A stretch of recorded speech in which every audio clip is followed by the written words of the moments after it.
दोस्तों, पिछले वीडियो में हमने आपको प्राचीन इतिहास का सिलेबस क्या है, कैसे पढ़ा जाए, किस संदर्भ में क्या किया जाए, पीजीटी टीजीटी की तैयारी के संदर्भ में क्या मुद्दे होंगे, इसको हमने डिस्कस किया था। दोस्तों, आज हम प्रिपेयर आईएएस के यूट्यूब पोर्टल पे मैं रितेश कुमार उपाध्याय आपको बताऊंगा कि मेडुअल इंडिया में क्या किया जाए। मैंने कहा भी था कि दोस्तों मेडुअल को कैसे पढ़ा जाए, क्योंकि एक बड़ा एरिया है, इसमें दो पार्ट में है, आपको मालूम होगा, एक दिल्ली सल्तनत, दूसरा मुगल पीरियड। तो एक लंबा एरिया हो जाता है, लेकिन दोस्तों याद देखिए बड़ा इजी क्वेश्चन होता है और यहाँ से भी मान के चलिए कि 30-35 क्वेश्चन जो आता है चाहे आदमी तो फुलफिल कर सकता है, और जो हमारा लक्ष्य है 120 प्लस का, इसको आसानी से प्राप्त किया जा सकता है। और मैं इसी संदर्भ में बताऊंगा कि मेडुअल को कैसे पढ़ा जाए, क्या सिलेबस है, कैसे इसको डिफाइन किया जाए। दोस्तों, अगर हम बात करें, हमने पिछले वीडियो में एंशिएंट इंडिया का पूरा का बताया, प्री मेडुअल तक का बताया, क्या है, कैसे है, क्या किया जाए, कैसे पढ़ा जाए। और इसमें हमने बताया था कि अभिलेखों को कैसे देखा जाए, क्या कहते हैं, प्रशासन को, सामाजिक स्थिति को। यहाँ थोड़ा सा अंतर होगा। यहाँ पहले सबसे पहले हम देखेंगे, अगर हम मेडुअल इंडिया की बात करें, मध्यकालीन भारत की, तो इसको हम दो पार्ट में डिवाइड कर सकते हैं। सबसे पहला अगर हम देखें तो एक तो होगा दिल्ली सल्तनत,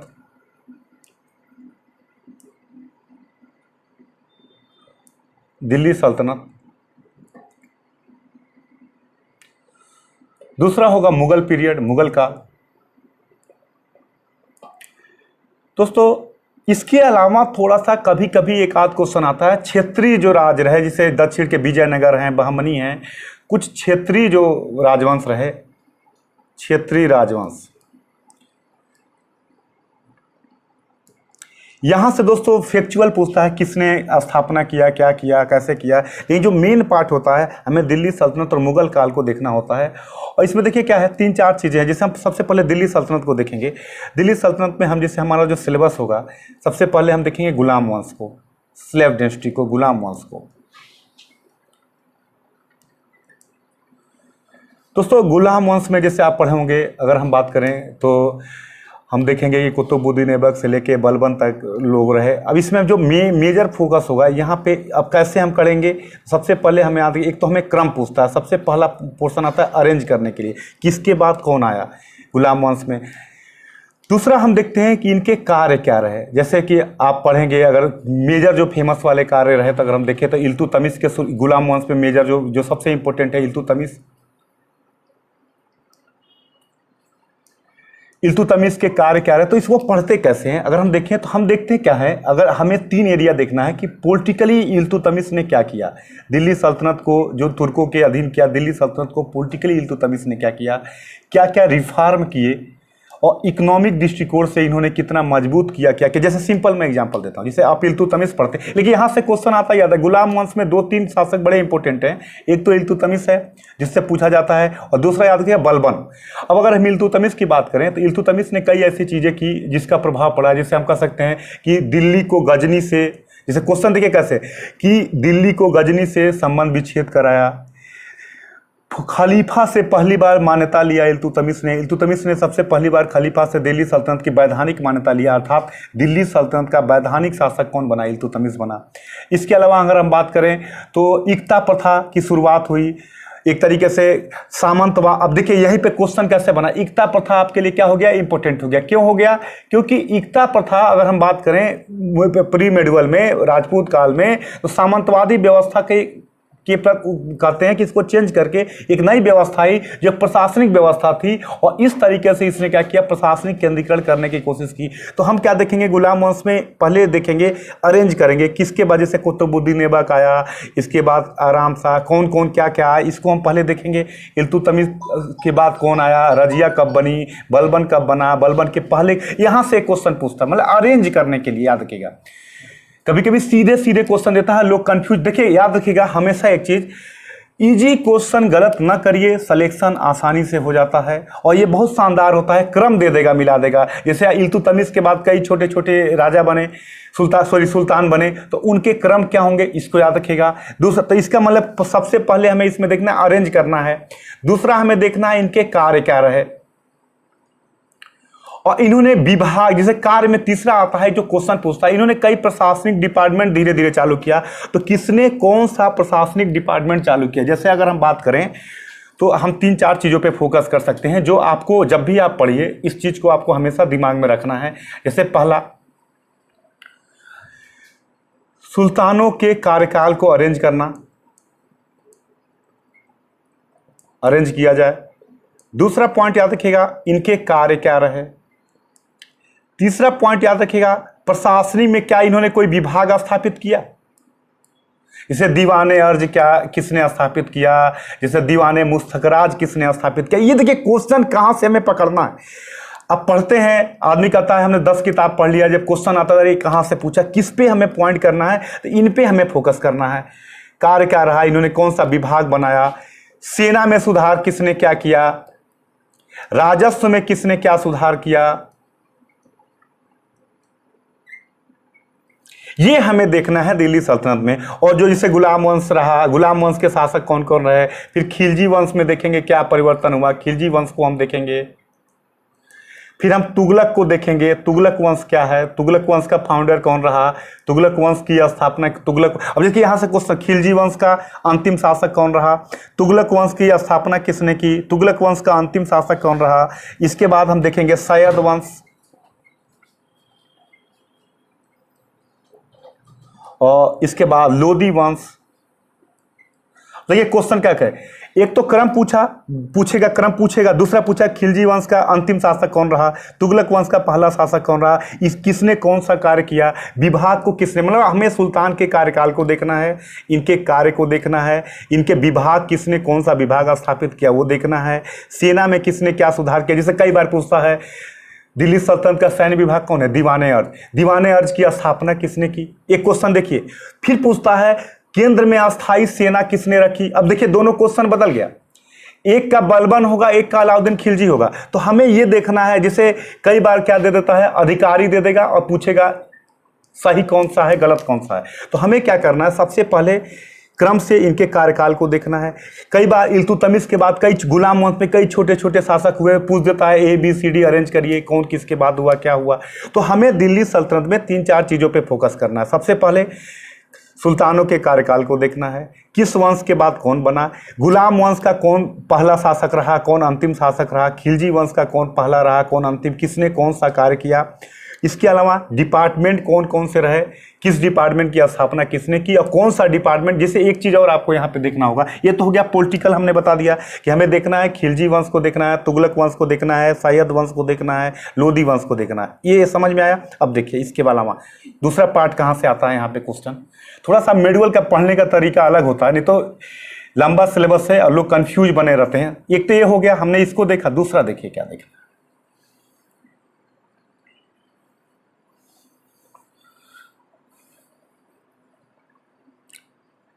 दोस्तों अगर सेकंड बात करें तो इसमें भी कुछ हिस्टोरियन हुए जिन्होंने क्या किया, एक क्रम दिखाई देता है, जिन्होंने कुछ किताबें लिखी। जैसे अगर हम बात करें तो मिनहाजुल सिराज,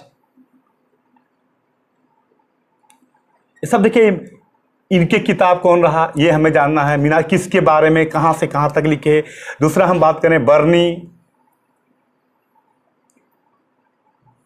बर्नी की कौन सी किताबें रही, तारीख फिरोज शाही, फतवा जहादारी, तबकाते मिनहाजुल सिराज की तबकाते नासरी। यहाँ से देखिए एक क्वेश्चन फिक्स है कि आता ही आता है। मतलब हमने पॉलिटिकल इतिहास देखा, कुछ राइटर हुए जिनके द्वारा इस काल की जानकारी मिलती है, जिसमें मिनहाजुल सिराज हो गए, बर्नी हो गए। तीसरा अगर हम बात करें इब्न बतूता,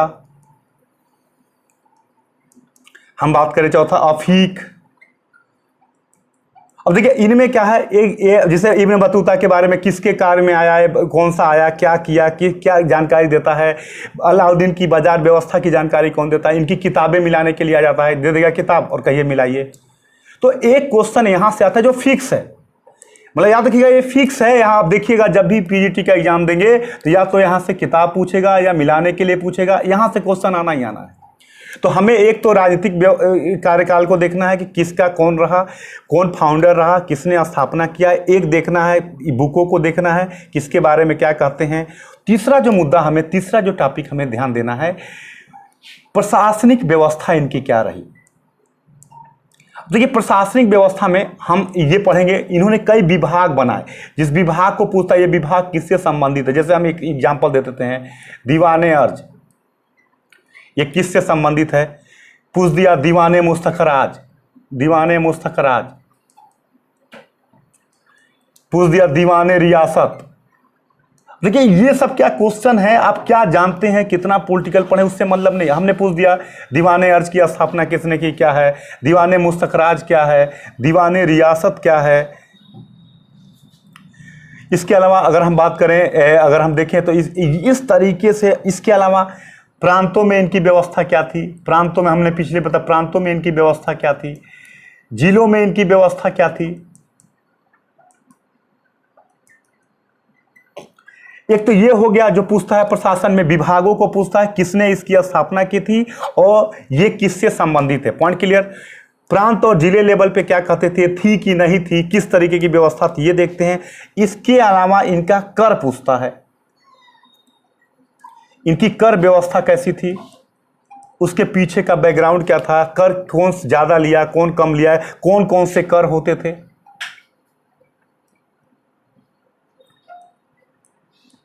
ये दोस्तों अब जैसे टैक्स में हुआ, आप देखें अलाउद्दीन खिलजी ने चरी लगाया, घरी कर, चरी कर अलाउद्दीन खिलजी ने लगाया।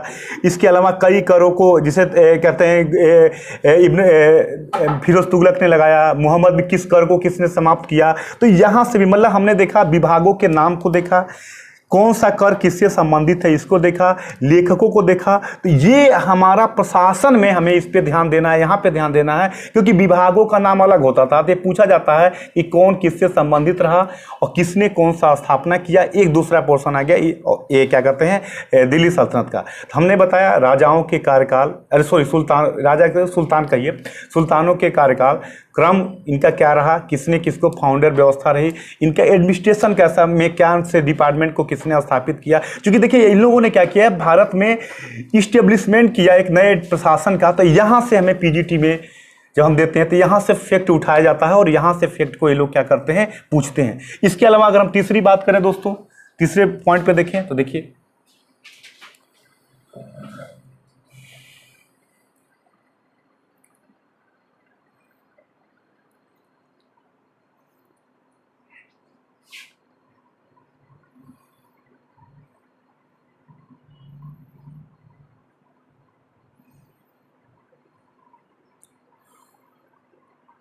मतलब अगर लेमैन में इनके दिल्ली सल्तनत का हम फ्रेम बनाए तो आपको 5-6 पॉइंट पे करना है पूरा दिल्ली सल्तनत। आप कोई भी एग्जाम देते हैं तो पूरा का पूरा दिल्ली सल्तनत हमारा जो है आ जाएगा, पूरा का पूरा हमारा जो है दोस्तों। जैसे हम देखें अगर कि हमने एक तो बता दिया सुल्तान और वंश आपने जान लिया, दूसरा पॉइंट हमने बताया इनके कार्य, तीसरा पॉइंट हमने बताया प्रशासनिक व्यवस्था में विभागों के नाम और प्रशासनिक व्यवस्था बताया, किस विभाग की स्थापना किसने की, क्या यहाँ से क्वेश्चन फिक्स है। ये देखिए ये इसके अलावा जो इतिहासकार है इस काल के, जैसे हमने अभी नाम बताया बर्नी हैं, मिनहाजुल सिराज हैं, अफीक हैं, इब्न बतूता हैं, इनकी किताबें पूछती है। फिक्स है कि इनकी किताबें आता है। ये कोर एरिया है जिसको आप तैयार कर लीजिए और किसी भी साल का पीजीटी, यहाँ तक नहीं उत्तर प्रदेश, दिल्ली सरकार, राजस्थान कहीं का दीजिए 90 से 95% क्वेश्चन आपको मिलेगा। और आपको नहीं आता दोस्तों तो फिर किसी को नहीं आता, वो मेरी डिसाइड नहीं करता और आप 120 प्लस रहते हैं अगर ये तैयार कर लेते हैं तो। और हमेशा याद रखिएगा इजी, इसको लोग कहते हैं लंबी लंबी चीज़ें, यहाँ जो फिक्स एरिया वो भी जानते हैं कि आपको टीचर बनना है, आपको कैसे सीक्वेंस बनाना है, कैसे क्या करना है। जैसे अलाउद्दीन खिलजी, अब आपने याद करेंगे अलाउद्दीन खिलजी ने बाजार व्यवस्था को स्थापित किया। अब आपको ये नहीं पता कि राजस्व सुधार किया अलाउद्दीन खिलजी ने क्यों किया। अगर आप ये जान जाए तो नशे में भी है तो आपको कोई दिक्कत ही नहीं है, आपको हमेशा दिमाग में रहेगा। जैसे देखिए अब अलाउद्दीन खिलजी ने क्या किया, पूरे उत्तर भारत में एक तरीके से राजपूतों को पराजित करके अपने अधीन, उत्तर भारत को अपने अधीन कर लिया, दक्षिण तक अभियान किया। अब उसको क्या चाहिए था, पैसा। अब पैसा के लिए क्या चाहिए, सुधार करना पड़ेगा। अब सुधार के लिए इसने क्या किया, अब ये आप जिससे सिंपल सी बात है, अगर महंगाई रोक दें, आप कोई चीज़ 2 रुपये में मिल जाए तो कम पेमेंट भी देंगे तो कोई दिक्कत नहीं है। तो उसने क्या किया, बाजार व्यवस्था को नियंत्रित कर लिया।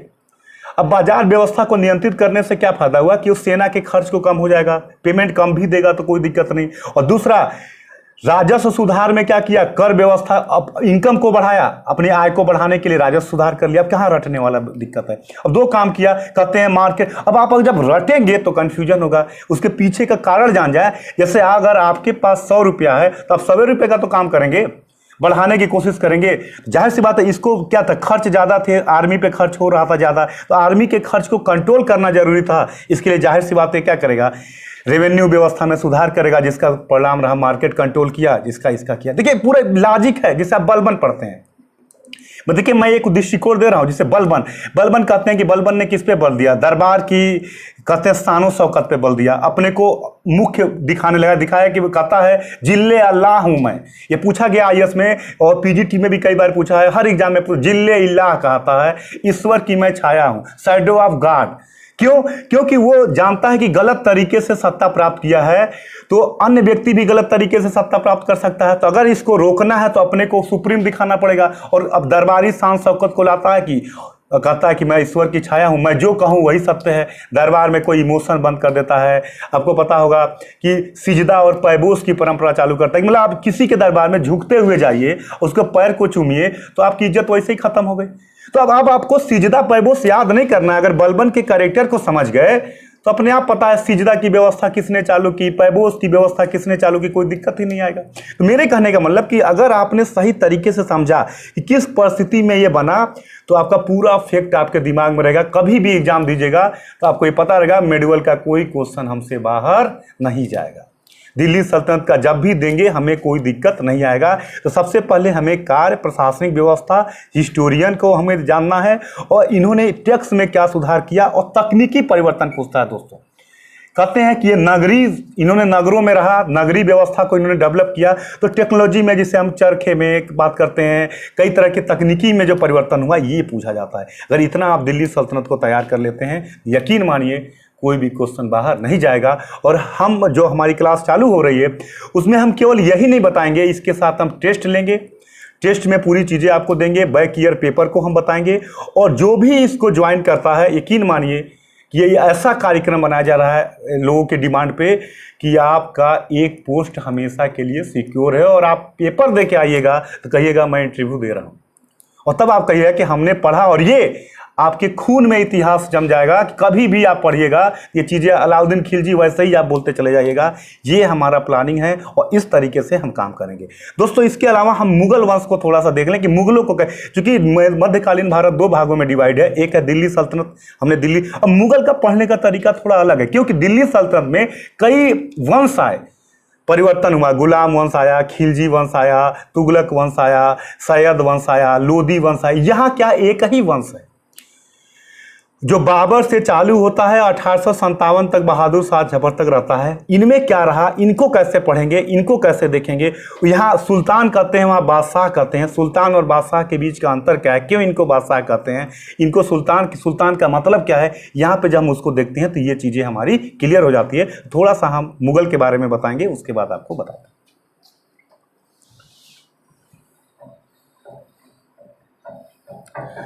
दोस्तों ऐसा कार्यक्रम ये चालू हो रहा है कि मतलब आप ये फिक्स हैं कि आपको पीजीटी टीजीटी के एग्जाम में इतिहास से अगर आप बैठते हैं तो ये मान के चलिए कि आपका 120-22 क्वेश्चन पीजीटी में आप करके आइएगा और कहिएगा कि इस बार इंटरव्यू मैं दे रहा हूँ, इंटरव्यू की तैयारी करूँ, मेरा एक पोस्ट जो है कन्फर्म है। अगर आप सही तरीके से कार्यक्रम के साथ जुड़ते हैं भाई और इस अप्रोच के साथ आप पढ़ते हैं। अगर हम बात करें मुगल काल की तो सबसे पहले तो कंफ्यूजन लोगों को रहता है कि मुगलों के बादशाहों का क्रम। तो सबसे पहले तो आप जान लीजिएगा कि जो बाबर से चालू होगा और इसके बाद हुमायूं, अकबर, जहांगीर, शाहजहां, औरंगजेब, ये तो मेन है मुगल के। इसके बाद बहादुर शाह जफर, जहादार शाह, फर्रुखसियर, ये जो हम मॉडर्न में इसको आधुनिक भारत में, क्योंकि 1707 के बाद हम आधुनिक भारत को हम लेंगे तो वहाँ पे उसको बताएंगे कि ये तो पहले इनको जानेंगे। तो पहला तो इनको हम समझेंगे, दूसरा इनके कार्य को हम देखेंगे और इन्होंने एकीकरण कैसे किया, इन्होंने शासन की स्थापना कैसे की, इनकी नीतियां क्या रही। जो सबसे पहला मुद्दा आता है कि इन्होंने शासन की स्थापना कैसे की,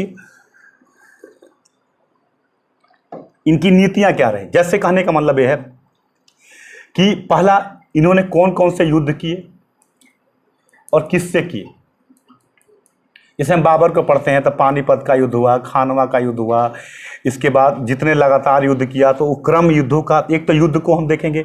दूसरा इनकी नीतियां दोस्तों, नीतियां में जैसे हम जो मेन नीति चालू, अगर सही तरीके से मुगल को इस्टेब्लिशमेंट कहा जाए तो अकबर ने किया। बाबर को 1526 से 30 तक मौका ही नहीं मिला कुछ नया करने का, और हुमायूं लगातार ये 2 चरण में आता है और दोनों चरण में वो क्या है, अस्थिरता का ही शिकार रहा। लेनपुल उसके बारे में कहता भी, देखिए स्टेटमेंट में बताता जा रहा हूँ कि एक हुमायूं एक ऐसा कैरेक्टर है जो हमेशा लड़खड़ाता रहा और लड़खड़ाते लड़खड़ाते ही उसकी मृत्यु हो गई। आपको पता होगा सीढ़ी पर से लड़खड़ाते हुए गिर के उसकी मृत्यु हो गई। यह स्टेटमेंट भी पूछा गया है पीजीटी में, यह स्टेटमेंट किसके बारे में और किसने कहा। तो जो मेन नीतियां चालू होती हैं वो अकबर करता है। तो हमें पढ़ना है अकबर की राजपूत नीति, किसके साथ बनाया, क्या किया, अकबर की धार्मिक नीति। अब इसी को हम आगे बढ़ा देंगे कि इस राजपूत नीति में शाहजहां ने क्या बदलाव किया, जहांगीर ने क्या बदलाव किया, औरंगजेब ने क्या बदलाव किया। जैसे कहते हैं ना कि अकबर ने जो राजपूत नीति चालू की औरंगजेब ने बदल दिया, ये कारण रहा। या जो धार्मिक नीति अकबर ने चालू की उसको आगे क्या इसमें जहांगीर ने क्या परिवर्तन किया, इसमें शाहजहां ने क्या परिवर्तन किया, इसमें औरंगजेब ने क्या परिवर्तन किया। पहला ये देखेंगे राजपूत नीति को। अब इससे क्या हुआ, पूरी पॉलिसी हमारी एक साथ आ जाएगी। और अब हमें चाहे वो कॉन्सेप्ट के रूप में पूछें, चाहे फैक्ट के रूप में पूछें, अब हमें कोई दिक्कत नहीं है इस चीज को हम इस रूप में। इसके अलावा इनकी विजय की नीति क्या रही, हम देखेंगे कि अकबर ने के उत्तर दक्षिण भारत की नीति क्या रही, इसमें जहांगीर ने क्या बदलाव किया, शाहजहां ने क्या बदलाव किया, औरंगजेब ने क्या बदलाव किया। अब जैसे देखेंगे दक्षिण में अकबर के बाद अकबर बहुत ज़्यादा दूर तक नहीं गया, सामान्य रहा, दक्षिण में बहुत ज़्यादा कुछ नहीं किया। लेकिन आप देखेंगे जहांगीर के काल में क्या हुआ, शाहजहां ने क्या किया, औरंगजेब दक्षिण में जाके कहते हैं फंसते फंसते क्या गलती की, अकबर क्यों नहीं गया, कि किसके साथ क्या हुआ, बीजापुर को कब मिलाया गया, गोलकुंडा को कब मिलाया गया। तो हमने राजपूत नीति देखिए एक साथ, पूरा मुगल एक साथ हम कर दें तो अकबर से औरंगजेब तक हम एक साथ पूरी पॉलिसी को पढ़ सकते हैं। राजपूत नीति के रूप में, धार्मिक नीति के रूप में, इनके विजय अभियान क्या क्या रहे, और ये तो हो गया नीतियाँ। इसके अलावा इनका प्रशासनिक व्यवस्था, चूंकि देखिए क्या था कि एक ही वंश के लोग रहे तो लगभग एक प्रकार का प्रशासन आपको दिखाई देगा, उसमें थोड़े मोड़े चेंजिंग होंगे। इनकी प्रशासनिक व्यवस्था क्या रही दोस्तों, यहां से क्वेश्चन पूछता है, उसका कुछ परिणाम आज भी दिखाई देता है। तो यहां से इनके विभाग पूछ देंगे, डिपार्टमेंट पूछ देंगे, या किससे संबंधित रहा, इन्होंने क्या किया। एक तो प्रशासनिक व्यवस्था हो गई। इसके अलावा इनका याद रखिएगा सांस्कृतिक क्षेत्र में परिवर्तन, ये पूछा जाता है। जैसे हम अगर बात करें तो चित्रकला में इन्होंने क्या किया, फेमस रहा। आपको पता होगा कि जहांगीर के काल को चित्रकला का स्वर्ण काल कहा जाता है। कौन कौन से पेंटर फेमस हुए, तो यहाँ से भी देखिए इनका जो कला, हम कह सकते हैं कि इनका जो स्थापत्य कला है, क्योंकि ये लंबे समय तक रहे। अब आपको पहले मैंने पहली क्लास में ही कहा था कि जिसके पास समय होगा, अब जैसे आपके पास हमेशा संघर्ष करेंगे तो बड़ी मकान थोड़े बनवा पाएंगे, आपके मकान में आपका संघर्ष दिखेगा। अब ये लोग क्या लंबे समय तक रहे, इनकी भव्यता, अब चले जाइए आगरा के किले को देखिए तो दिखेगा, भव्यता दिखेगी कि हाँ किसी महान राजा ने बनवाया है, इसके पास टाइम है, जिसको कोई मतलब चैलेंज। आज आप अंबानी के घर में चले जाइए, अब देखिए लग जाएगा कोई, अगर हम 100 साल बाद 200 साल बाद हमारा घर कोई देखे या आपका घर देखे, अंबानी का देखे, तो घर देख के ही बता देगा, आधी चीजें बता देगा कि देखो ये किस तरह का लोग रहा होगा, ये किस तरह का। कहते हैं दीवारें शांत रह के भी सब कुछ कह देती हैं, कुछ कहना नहीं पड़ता, सब कुछ कह देती हैं। इसीलिए पहले लोग, आपको याद होगा, मैं इसलिए बता रहा हूं कि आप इतिहास को समझिए। पहले लोग लड़की की शादी करने जाते थे तो 2 दिन अगर लड़के के घर में जाकर रह लिए तो जान जाते थे कि शादी यहाँ करनी चाहिए कि नहीं करनी चाहिए, क्योंकि वो सब कुछ पता चल जाता है, चीज़ें अपने आप मुख्य रूप से कह देती हैं। तो यहाँ पे भी चूंकि जब इनकी नीतियाँ पढ़ते हैं तो हमें भव्यता दिखाई देती है। तो इनका जो कला रहा वो भी बड़ा रीच रहा।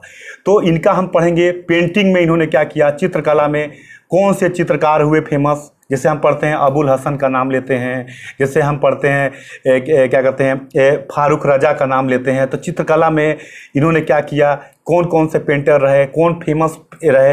अब आपको पता होगा जहांगीर को इतना ज़्यादा ज्ञान था पेंटिंग का कि अगर कोई एक चित्र बना दे तो किसने कान बनाया, किसने नाक बनाया, सब कुछ बता सकता है। और कहते हैं पेंटिंग का गोल्डन पीरियड था। इसी तरीके से स्थापत्य, आर्किटेक्ट को हम पढ़ेंगे। आपको पता होगा शाहजहां के काल को स्थापत्य का स्वर्ण काल कहते हैं। तो कौन सा रहा, कौन कौन सी बिल्डिंगें बनी, किसमें संगमरमर लगा, इनका पितृदुरा शैली का, यहाँ से क्वेश्चन दोस्तों आता ही आता है। मेडुअल का, मुगल काल का, कभी कभी पूरा क्वेश्चन यहीं से, क्योंकि बड़ा रीच है मुगल कला, मुगल जो हम कह सकते हैं स्थापत्य है, कला है। इसके अलावा इन्होंने साहित्य में क्या किया, साहित्य में क्या सुधार हुआ। साहित्य में हम देखिए फारसी किताबें भी देखेंगे। संस्कृत में क्या हुआ, जो अनुवाद किया गया संस्कृत से, हम कह सकते हैं कि फारसी में अनुवाद कौन कौन सी किताबों का हुआ। देखिए रामायण का अनुवाद हुआ, किस नाम से हुआ, महाभारत का अनुवाद हुआ, यहाँ से क्वेश्चन आता है। तो इस पोर्शन को भी हम पूरा डीपली देखेंगे। अगर ये एरिया हम दोनों तैयार कर लेते हैं, इनके कार्य, इनकी नीतियाँ और इनके इसके पूरे हम कह सकते हैं समृद्ध जो इनका आर्ट एंड कल्चर है, उसको हम सही तरीके से देख लेते हैं दोस्तों, पूरा मुगल हो गया। अब अगर 30, 35, 40 क्वेश्चन आता है, यकीन मानिए कोई क्वेश्चन बाहर नहीं जाएगा। और यहाँ पर भी एक किताब पढ़ेंगे तो हम राइटर का नाम और यह किताब किसके बारे में, किस संदर्भ में बताता है, इनको देख लेते हैं। मतलब